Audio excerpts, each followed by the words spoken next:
नमस्कार दोस्तों, टीम आयाम के यूट्यूब चैनल पर आपका स्वागत है। भारतीय भूगोल हमने पढ़ना शुरू किया था। पिछले 2 लेक्चर में हमने भारत के अक्षांशीय और देशांतरीय विस्तार को समझा और सामान्य जानकारी हमने हासिल की।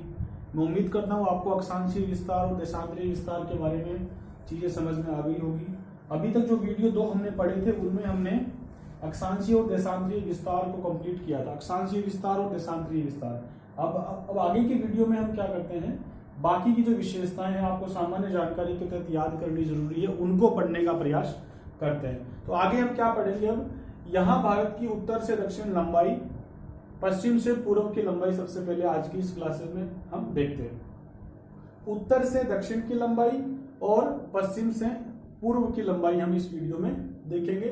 भारत की सामान्य जानकारी के नाम से ये आपको हेडिंग लगा लेनी है। भारत, ये सामान्य जानकारी आपको लगानी है। बहुत ही आसान सा एक ये वाला चैप्टर है, पर यहाँ से सवाल आपको पूछ लेते हैं, घुमा के ही पूछ लेते हैं कई बार, और मानचित्र वाले सवाल भी यहाँ से आ जाते हैं। तो हमें प्रयास करना है कि जितना हो सके हम सामान्य जानकारी वाले चैप्टर में चीजों को भारत के संबंध में पढ़ने का प्रयास करें। तो सबसे पहले हमें उत्तर से दक्षिण, ये उत्तरी बिंदु है और ये दक्षिण है, यहाँ पश्चिम होगा और यहाँ पर पूर्व होगा। तो ये पश्चिम लिख देता हूं यहाँ पर पूर्व है, यहाँ पर उत्तर है और यहाँ पर दक्षिण। ये लंबाई कितनी है और ये लंबाई कितनी है, या तो सीधा सवाल पूछ लेता है या फिर आपको सत्य और असत्य वाले कथनों में बना करके सवाल पूछता है। तो हमें तो याद रखना पड़ेगा उत्तर से दक्षिण लंबाई कितनी, उत्तर से दक्षिण लंबाई कितनी है। 3214 किलोमीटर, और शॉर्ट में आप इसको 3214 याद रखें। 3214 उत्तर से दक्षिण, उत्तर ये वाला जम्मू कश्मीर से लेकर के कन्याकुमारी तक, ये लंबाई कितनी है 3214, और शॉर्टकट में आप इसको 3214 के नाम से याद रखें, 3214। फिर अगर बात करें तो पश्चिम से लेकर पूर्व तक लंबाई कितनी है, गुजरात से लेकर के अरुणाचल प्रदेश तक ये वाली लंबाई कितनी है, तो इसको भी देख लेते हैं। पश्चिम से पूर्व की लंबाई कितनी है, 29-33, ये कितनी है 29-33। ये लंबाई हमारी जो है पूर्व से पश्चिम या पश्चिम से पूर्व कह लो, किलोमीटर तो लगानी है। तो उत्तर से दक्षिण लंबाई हमको मालूम पड़ी, हमें पूर्व से पश्चिम लंबाई मालूम पड़ी। ये दोनों पढ़ने के बाद हमको क्या एक निष्कर्ष निकला, इससे निष्कर्ष ये निकलता है कि भारत उत्तर से दक्षिण अधिक लंबा है बजाय पूर्व से पश्चिम के। ये कथन बन गया, निष्कर्ष बन गया। ऐसा सवाल भी सत्य असत्य वाले कथनों के साथ में आ सकता है कि निम्नलिखित में से भारत के भौगोलिक विशेषताओं के संदर्भ में कौन सा कथन सत्य है, कौन सा असत्य है। इस तरह से आपको सवाल आएगा तो उसमें लिखेगा कि भारत की उत्तर से दक्षिण लंबाई पश्चिम से पूर्व की तुलना में ज्यादा है, मतलब वो कथन सत्य है। अगर घुमा के दूसरा सेंटेंस दे दे, भारत की उत्तर से दक्षिण लंबाई की तुलना में पश्चिम से पूर्व की लंबाई ज्यादा है, जबकि वो गलत हो जाएगा, क्योंकि हमें पता है कि उत्तर से दक्षिण कितनी है 3214, पश्चिम से पूर्व में पता है 29-33 है। ये पहली विशेषता हमको आज की वीडियो में, यहाँ पर इसको कॉपी में आप नोट्स के रूप में लिख लीजिए। इसके बाद हमको उत्तरतम और दक्षिणतम बिंदु, पश्चिमतम पूर्वतम बिंदु, मतलब आखिरी पॉइंट, चारों दिशाओं के भारत के आखिरी पॉइंट, आखिरी स्थान हमको लिखने हैं। हालांकि बच्चों वाला सवाल है, फिर भी कई बार आपसे पूछ लेता है, छोटे पेपर्स जो होते हैं ना स्टेट लेवल वाले, उसमें पूछ लिया जाता है कि भारत का दक्षिणतम बिंदु कौन सा है, उत्तरतम बिंदु कौन सा है, पश्चिमी का आखिरी बिंदु कौन सा है, पूर्व का आखिरी बिंदु कौन सा है, आखिरी स्थान कौन सा है। इस तरह से बनता है, तो हमें तो याद करना पड़ेगा। तो सबसे उत्तरी बिंदु भारत का कौन सा है, ये लिख लेते हैं। भारत का सबसे उत्तरी बिंदु है इंदिरा कोल। यहां पर शायद आपके बोर्ड में थोड़ा छूट रहा होगा ये वाला जगह। यहाँ सबसे आखिरी बिंदु आपको जम्मू कश्मीर में मिलेगा, इंदिरा कोल। अभी ये कहां है, पीओके के अंदर है। पीओके का मतलब पाक ऑक्यूपाइड कश्मीर, हिंदी में पाक अधिकृत कश्मीर इसको लिखते हैं। इसका मतलब क्या है, अभी ये हिस्सा जो है ना पाकिस्तान ने गैरकानूनी रूप से इस पे कब्जा कर रखा है। असलियत में ये जो पूरा क्षेत्र है पीओके का, वो हमारे देश का है। तो हम कहेंगे कि इंदिरा कोल भारत का आखिरी पॉइंट, आखिरी स्थान कौन सा है, इंदिरा कोल। किधर, उत्तर की दिशा में, उत्तर दिशा में ऊपर की ओर, इधर इंदिरा कोल भारत का आखिरी बिंदु है। फिर मैं कहूं दक्षिणतम बिंदु कौन सा है, सबसे आखिरी दक्षिणतम बिंदु कौन सा है, ये हमको पता है, लास्ट में स्टेट या तमिलनाडु है तो तमिलनाडु में होगा। जगह का नाम क्या है, कन्याकुमारी।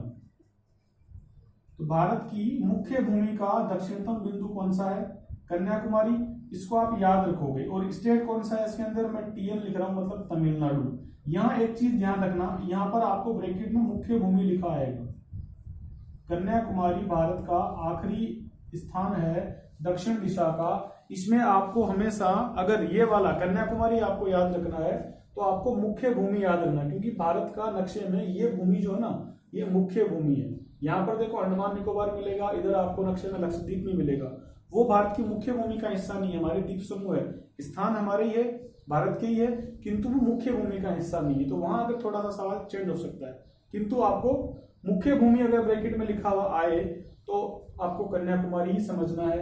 दक्षिणतम बिंदु भारत का कन्याकुमारी। आगे यहाँ पर बात करेंगे कि वो दूसरे के इंदिरा पॉइंट वगैरह क्या है, उनको भी देखेंगे, किंतु फिलहाल हमको मुख्य भूमि का आखिरी बिंदु कन्याकुमारी। अब देखिए भारत के नक्शे में आपको याद रखना है, एक मैं आपको सलाह दूंगा कि आप प्रत्येक स्टूडेंट ना एक नक्शा ले आए। बिना नक्शे की ज्योग्राफी पढ़ना बेकार है।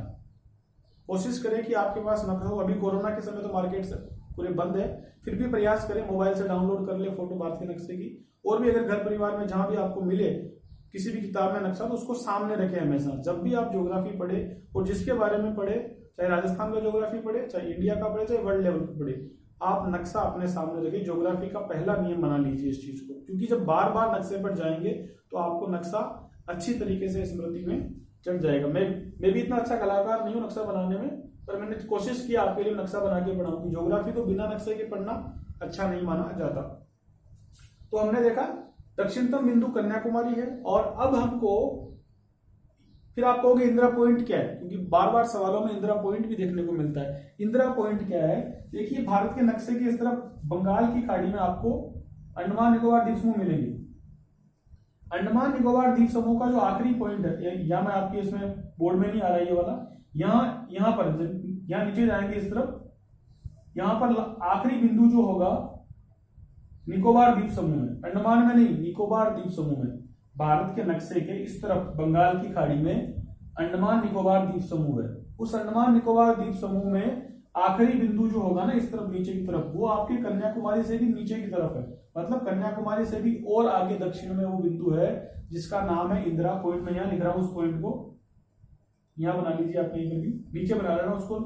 यहाँ कन्याकुमारी के नीचे इधर बनाना, यहाँ पर इस तरफ, और यहाँ नीचे इधर लिख के इंदिरा पॉइंट लिखना आप अपने कॉपी में। इंदिरा पॉइंट, इंदिरा पॉइंट भारत का दक्षिणतम बिंदु है। अगर आपसे सीधा ही पूछ ले कि भारत का दक्षिणतम बिंदु कौन सा है, और ब्रैकेट में मुख्य भूमि जैसा कोई शब्द नहीं दे रखा, और ऑप्शन में कन्याकुमारी नहीं है या फिर है, और अगर आपको ब्रैकेट में मुख्य भूमि नहीं दे रखा और इंदिरा पॉइंट ऑप्शन में दे रखा है चारों ऑप्शन में से, तो आपको इंदिरा पॉइंट को आंसर करके आना है। अगर ब्रैकेट आपके ऑप्शन में इंदिरा पॉइंट नहीं है और कन्याकुमारी दे रखा है, तब कन्याकुमारी करना है, या फिर ब्रैकेट में मुख्य भूमि स्पष्ट रूप से लिखा हुआ है तब कन्याकुमारी करना है। इस बात को थोड़ा सा आप अलर्ट होकर के जान ले। तो दक्षिणतम बिंदु इंदिरा पॉइंट है। कहां पर है ये, ग्रेट निकोबार में, ग्रेट निकोबार। क्योंकि हम देख रहे हैं कि बंगाल की खाड़ी, मतलब इस वाले पार्ट के इधर बंगाल की खाड़ी में अंडमान निकोबार द्वीप समूह है, किंतु इंदिरा पॉइंट कहां पर है, ये अंडमान में नहीं है, ये निकोबार द्वीप समूह में भी कौन से हिस्से में है, ग्रेट निकोबार वाले हिस्से में। मतलब भारत का जो आखिरी हिस्सा दक्षिण दिशा में रहेगा वो ग्रेट निकोबार है। उसका सबसे आखिरी पॉइंट कौन सा है, इंदिरा पॉइंट है। आप इस बात को याद रखेंगे। इसके दूसरे अन्य नाम भी होते हैं इंदिरा पॉइंट के, मैं लिखा देता हूं इनको भी। इंदिरा पॉइंट को पार्सन पॉइंट भी कहते हैं, पिग्मिलियन पॉइंट भी कहते हैं, और लाइचिंग पॉइंट भी कहते हैं। इसके जो अन्य नाम है, इसके पार्सन पॉइंट,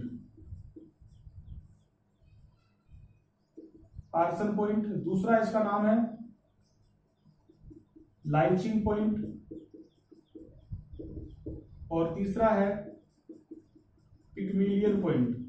ये अन्य नाम है, फेमस यही है। आपको मुख्य रूप से तो यही याद करना है, फिर भी कभी कभी अगर मान लो आ जाए ऑप्शन में इनमें से कोई, तो भी उनको इंदिरा पॉइंट ही मानना। पार्सन पॉइंट, लाइचिंग पॉइंट और पिग्मिलियन पॉइंट, ये दक्षिणतम बिंदु के अन्य नाम है। मुख्य रूप से आपको इंदिरा पॉइंट ही याद करना है। इधर मैंने कन्याकुमारी बात किया था, इसका भी एक अन्य नाम है कन्याकुमारी का भी। इसका अन्य नाम क्या है? कुमारी अंतरीप। कुमारी अंतरीप। तो इस तरह से हमने भारत के उत्तरी और दक्षिणी अंतिम स्थान पढ़े। उत्तर दिशा में अपने को जम्मू कश्मीर में पीओके जो है ना, पाक ऑक्यूपाइड कश्मीर, वहां पर आखिरी स्थान का नाम इंदिरा कोल है। दक्षिण में हमें सबसे आखिरी स्थान मिलेगा इंदिरा पॉइंट। तो एक चीज आपको ट्रिक बन जाएगी कि उत्तर और दक्षिण दोनों में आखिरी स्थानों का ट्रिक क्या बना कि दोनों के नामों में इंदिरा इंदिरा आया हुआ है। इस तरह से आप एक ट्रिक सा बना लीजिए। ज्योग्राफी में बहुत सारी ट्रिक हैं, जहां जहां आएगी याद करने की आसानी के लिए मैं आपको बताता चलूंगा। अन्य नाम हमने देखे इसके। और मुख्य भूमि का आखिरी बिंदु आपसे पूछा जाए तो आपको लगाना है कन्याकुमारी। दूसरा नाम कभी कभी कुमारी अंतरीप भी इसका याद रखना होता है। इसके बाद हम देखें पश्चिमी बिंदु, मतलब पश्चिमी दिशा का सबसे आखिरी बिंदु ओबियसली गुजरात के अंदर ही होगा। कौन सा है वो देखना है। पश्चिमी बिंदु कौन सा है?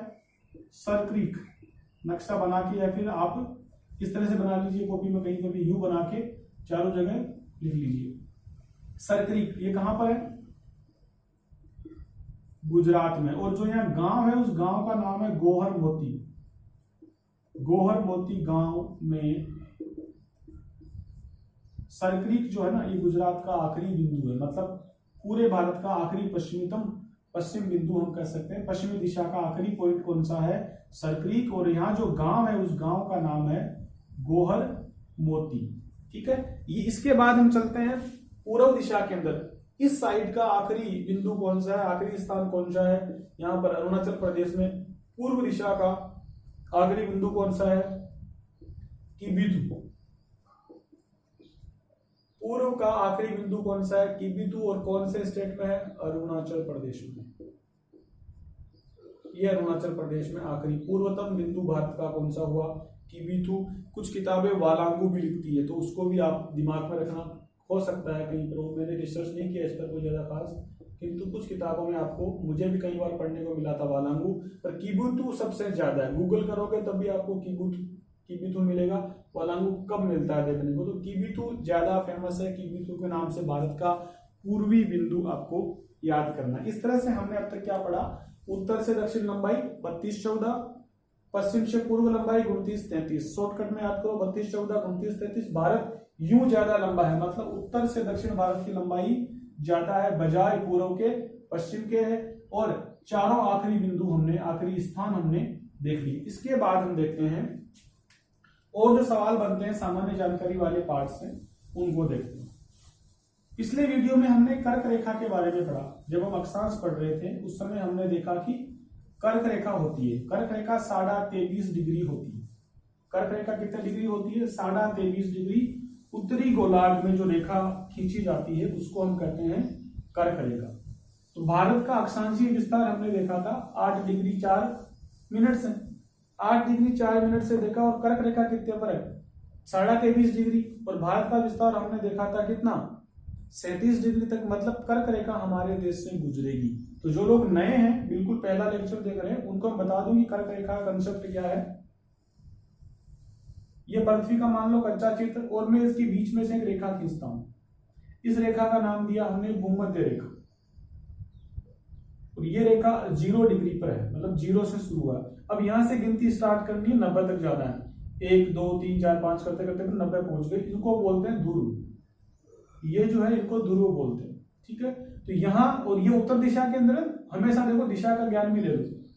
ऊपर की साइड जो दिशा होगी उसको बोलेंगे उत्तर, नीचे की साइड दिशा को बोलेंगे दक्षिण, इस वाले को बोलेंगे पश्चिम, इस वाले को बोलेंगे पूर्व। तो ये उत्तरी गोलार्ध है, ये उत्तरी गोलार्ध है, और ये दक्षिणी गोलार्ध है। उत्तरी गोलार्ध में ऐसे जो हमने गिनती शुरू की तो 23.5 पर जो रेखा बनेगी उसको बोलते हैं कर्क रेखा।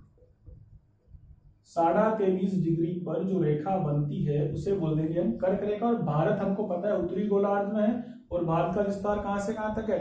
8 डिग्री 4 मिनट से लेकर 37 डिग्री 6 मिनट तक। मतलब भारत इसी जगह पर है। तो इस जगह भारत है, तो भारत के बीच में से कर्क रेखा गुजरती है। अब यहां से सवाल जो एग्जाम में पूछा जाता है वो ये है कि भारत के कौन कौन से स्टेट से, कौन कौन से राज्यों से कर्क रेखा गुजरती है। हमें इसको याद करना है। भारत के किन राज्यों से कर्क रेखा गुजरती है। तो अगर आपने अच्छे से अक्षांशीय विस्तार पढ़ रखा है, आपको थोड़ा मानचित्र का नॉलेज है, तो आपको ना तो रट्टा मारने की आवश्यकता पड़ेगी, ना इसको और किसी तरीके से याद करना। आप अगर मानचित्र आपके माइंड में फिक्स रहता है तब भी आप इस चीज को कर सकते हैं। फिर भी अपनी ट्रिक के साथ चलेंगे ताकि ज्यादा आपको एक्स्ट्रा दिमाग लगाने की आवश्यकता नहीं पड़े और ट्रिक से फटाफट याद हो जाए। तो मैं आपको जहां भी ट्रिक अवेलेबल है याद करने के लिए मैं वहां पर बनाता चलूंगा। तो हमको सबसे पहले देखना है कर्क रेखा किन किन राज्यों से गुजरती है। कर्क रेखा भारत के किन राज्यों से गुजरती है, किन किन राज्यों से गुजरती है, किन किन राज्यों से गुजरती है। कर्क रेखा का देखो यहाँ आपको ऑप्शन जो आएंगे सवाल में उनसे भी आप उसको उनको काट करके भी सही कर सकते हो। देखो कर्क रेखा तमिलनाडु से कभी नहीं गुजरेगी, कर्क रेखा कर्नाटक से कभी नहीं गुजरेगी, कर्क रेखा जम्मू कश्मीर से कभी भी नहीं गुजरेगी, कर्क रेखा उत्तराखंड से कभी नहीं गुजरेगी, कर्क रेखा हिमाचल से नहीं गुजर सकती। मतलब बीच के राज्य जो है, देखो अंदाजा लगाओ 23.5 कहां तक पहुंच सकता है। हम यहाँ 8 से स्टार्ट हुए थे और 37 पर हम खत्म हो रहे हैं, ठीक है। तो 8 से स्टार्ट हुए तो 8 के बाद 9 आएगा, 10 आएगा, 11, 12 यहाँ तक, मतलब यहाँ तक तो आपको कर्क रेखा का सवाल ही पैदा नहीं होता, ठीक है। और ऊपर 37 से नीचे आओगे तो 30 तक तो आपको लगेगा यहाँ से नहीं गुजरेगी, तो बीच का ही पार्ट होगा, वहां से कर्क रेखा गुजर सकती है। अब इतना दिमाग मैं चाहूँ कि आप ना लगाओ, एग्जाम में अपने को हॉल के अंदर टाइम कम रहता है और आपको 2 या 2.5 घंटे या 3 घंटे का पेपर होता है, तो आपको फटाफट सवाल करने होते हैं। तो यहाँ पर एक ट्रिक बनाई गई है ऑलरेडी, बहुत सारी फेमस है, हर किताब में आपको और वीडियो लेक्चर में कहीं ना कहीं मिल जाएगी। तो उसी ट्रिक को आप काम में ले लीजिए और फटाफट याद करके अपने को निकलना है। यहाँ ज्यादा अपने को इंटेलेक्चुअल बनने की आवश्यकता बिल्कुल भी नहीं है, ट्रिक की सहायता से अपन इनको याद करेंगे। तो कर्क रेखा भारत की किन राज्यों से गुजरती है, इसकी एक ट्रिक बनती है। राम झा के 6 पंगु मित्र, राम झा नाम का आदमी है, झा कई लोगों का सरनेम है, राम उसका नाम है। राम झा के कितने 6 पंगु मित्र, राम झा के 6 पंगु मित्र, ये एक ट्रिक बन गई है। ये सेंटेंस ट्रिक थोड़ी फनी भी हो सकती है, कई बार आपको हंसी भी आ सकती है, कई बार आपको आपके हिसाब से आप चीजों को याद कर लीजिए। राम झा के 6 पंगु मित्र, राम झा के 6 पंगु मित्र, इस ट्रिक से अपने को कर्क रेखा जिन जिन राज्यों से गुजरती है उनके सबके नाम याद हो जाएंगे। देखो रा से बनेगा राजस्थान, रा से बना राजस्थान, मैं से याद करना है मध्य प्रदेश, लिख लीजिए साथ साथ के अंदर। 8 राज्य हैं कुल मिलाकर, कितने राज्य हैं, 8 राज्य हैं जिनसे कर्क रेखा गुजरती है। राजस्थान, मैं से मध्य प्रदेश, झा से मिलेगा झारखंड, के से कुछ नहीं है, मैं गोला करूं ट्रिक के अंदर वो उसका कुछ नहीं बनाना है। 6 से मिलेगा छत्तीसगढ़, 6 से छत्तीसगढ़ मिलेगा। पश्चिम बंगाल, अब यह पंजाब मत करना, ट्रिक में समस्या क्या होती है, ट्रिक हमको कई स्टूडेंट क्या करते हैं, ट्रिक याद करते हैं, बाकी चीजों को छोड़ देते हैं। यहाँ अगर किसी ने मान लो रट्टा मार रखा है, यहाँ पर ऐसे पंजाब कर दे, क्योंकि राजस्थान भी इसमें साथ आ रहा है, गुजरात सोचता है कि शायद पंजाब भी है, नहीं, एक साथ 3 स्टेट कैसे आ सकते हैं, ये आएगा ना। तो यहां से पंजाब नहीं आएगा, पश्चिम बंगाल आएगा इधर, तो पश्चिम बंगाल पैसे गुजरात बनेगा, मिजोरम और इससे बनेगा त्रिपुरा। राजस्थान, मध्य प्रदेश, झारखंड, छत्तीसगढ़, पश्चिम बंगाल, गुजरात, त्रिपुरा और मिजोरम, ये 8 राज्य ऐसे हैं जिनसे कर्क रेखा गुजरती है। ये सवाल आपसे या तो संख्या पूछेगा या किससे नहीं गुजरती, किससे गुजरती है, ऐसे सवाल करके पूछेगा। हो सकता है आपको यहाँ से पंजाब बीच में ला दे कहीं पर, और आपको सतर्क रहना है इधर नॉर्थ ईस्ट वाले स्टेट, ये छोटे छोटे स्टेट है, यहाँ आप कंफ्यूज हो सकते हो, तो ध्यान रखना नॉर्थ आपके जो नॉर्थ ईस्ट के है ना, उनसे केवल आपके 2 ही स्टेट है जिनसे कर्क रेखा गुजरती है, त्रिपुरा और मिजोरम। इतना सा याद रखोगे, इसमें कभी गलती नहीं होगा। ये ट्रिक याद कर लीजिए, ट्रिक के साथ 8 के 8 स्टेट अपने आप आपको याद हो जाएंगे। इसके बाद हम देखते हैं मकर रेखा क्या, मानक समय रेखा। मकर रेखा दक्षिणी ध्रुव में आएगी, दक्षिणी गोलार्ध वाली साइड में आएगी। इसके बाद देखते हैं मानक समय रेखा। अब कुछ लोग पूछेंगे मानक समय रेखा क्या होती है, उसको भी अपन देख लेते हैं। मानक समय रेखा, मानक समय रेखा। क्या होता है मानक समय रेखा? देखिए दुनिया में हम जानते हैं, जो आपका फिजिकल ज्योग्राफी है उसके अंदर हमने अभी पढ़ा तो नहीं, बट हम उसका यहाँ हवाला देंगे और बताएंगे कि फिजिकल ज्योग्राफी में हम देखते हैं कि पृथ्वी घूमती रहती है, अपने एक्स पर भी घूमती है और सूर्य के चारों ओर चक्कर लगाती है। तो इन सभी क्रियाओं से क्या होता है, दिन रात बनते हैं। अपने एक्स पर घूमने के कारण दिन रात बनते हैं, और सूरज के सामने उसका एक टाइम में एक ही हिस्सा सूरज के सामने रहता है, दूसरा हिस्सा अंधेरे में रहता है। एक जगह रात होती है, एक जगह पर दिन होता है। तो सभी जगह पृथ्वी पर एक साथ, अभी हम जब वीडियो रिकॉर्ड कर रहे हैं तो उस समय सभी जगह दिन नहीं है।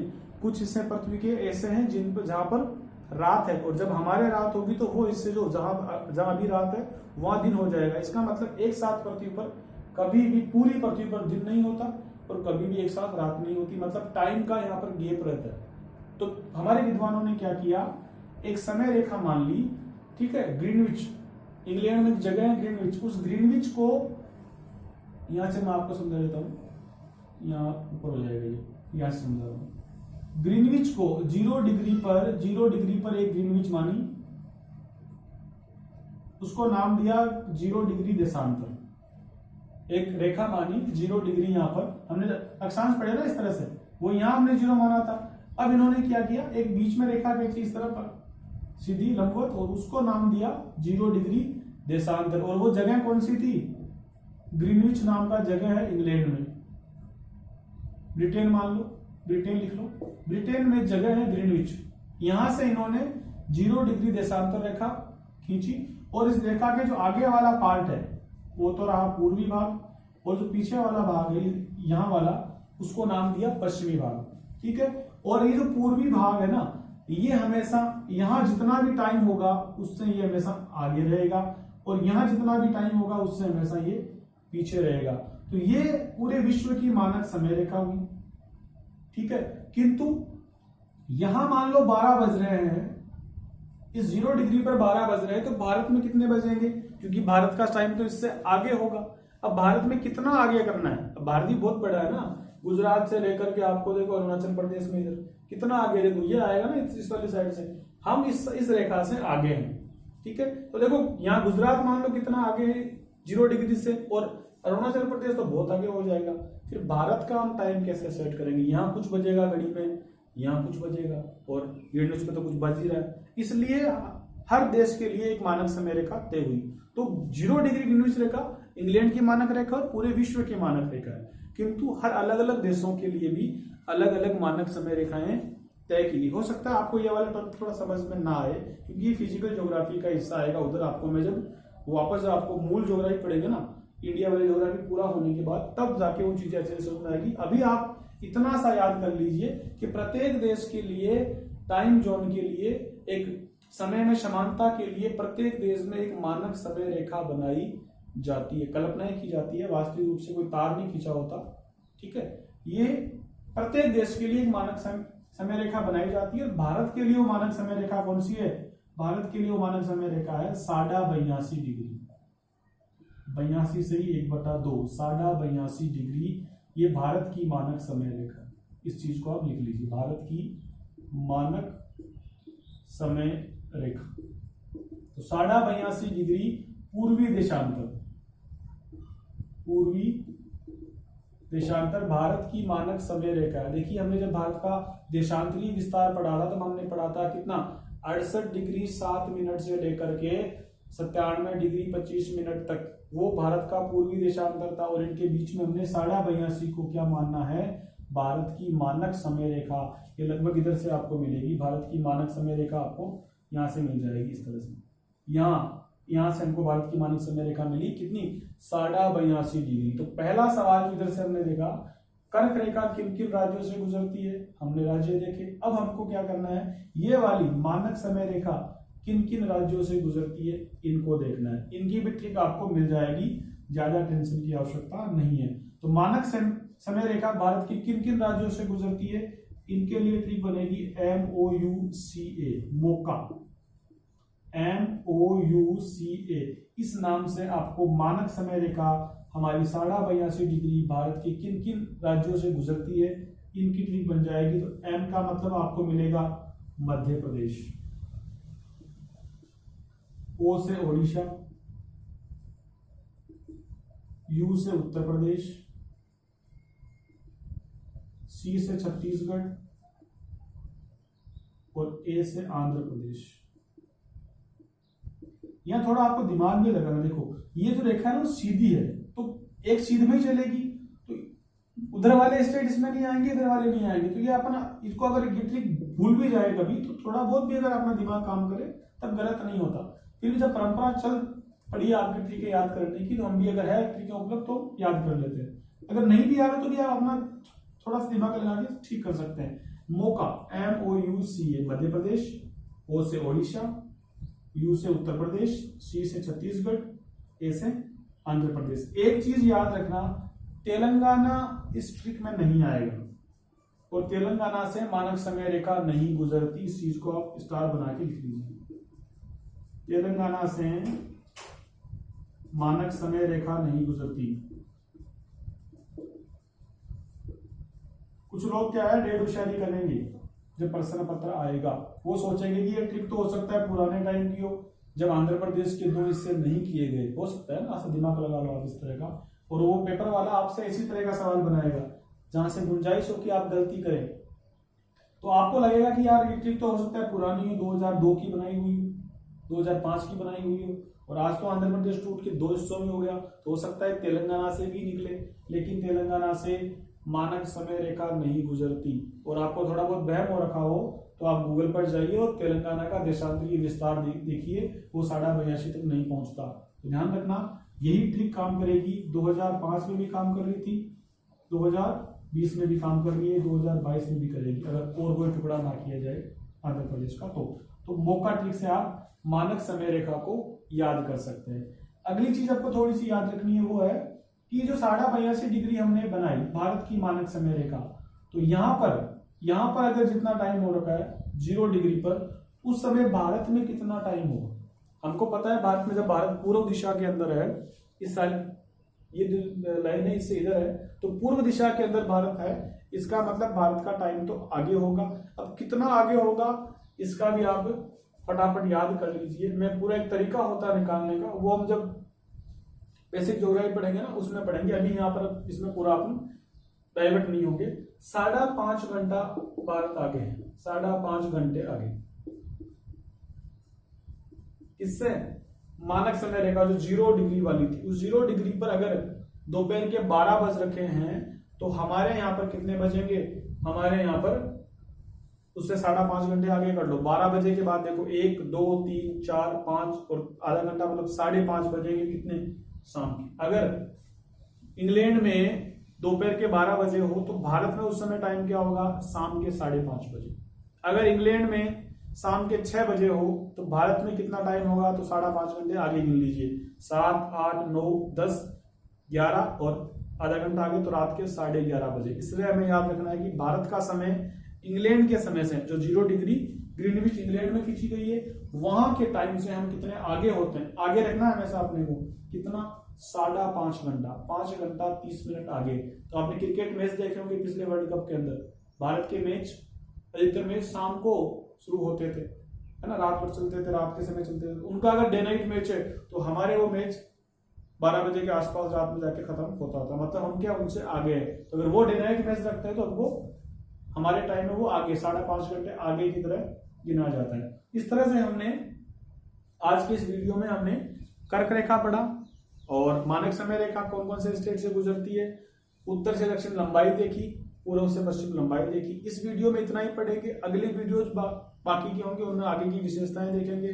भारत के पड़ोसी देश कौन से हैं, हमारे पूरे 28 राज्य हैं उनको देखेंगे, और बाकी और भी विशेषताएं जो हमारी कितनी लंबाई है हमारी सीमाओं की, उन सभी चीजों को अपन देखेंगे। फिलहाल हम छोटे छोटे वीडियोस बना रहे हैं ताकि इनको अपलोड करने में आसानी हो। देखिए क्या कि यूज टू नहीं है, अब ये नया काम शुरू किया वीडियो बनाने का यूट्यूब पर, तो अभी इतने यूज टू नहीं हो, टेक्निकली चीजों को अभी पूरी तरह समझ नहीं पा रहे, तो कोशिश कर रहे हैं आपके लिए जितना हो सके वीडियो बनाते जाएं। अभी छोटे वीडियो आएंगे, पर जब भी हम इसमें पूरा यूज टू हो जाएंगे, अपना लॉकडाउन खुल जाएगा, तो हम चीजों को और भी बेहतर तरीके से करने का प्रयास करेंगे। आप पढ़ते रहिए और तब तक के लिए आपको ऑल द बेस्ट, धन्यवाद।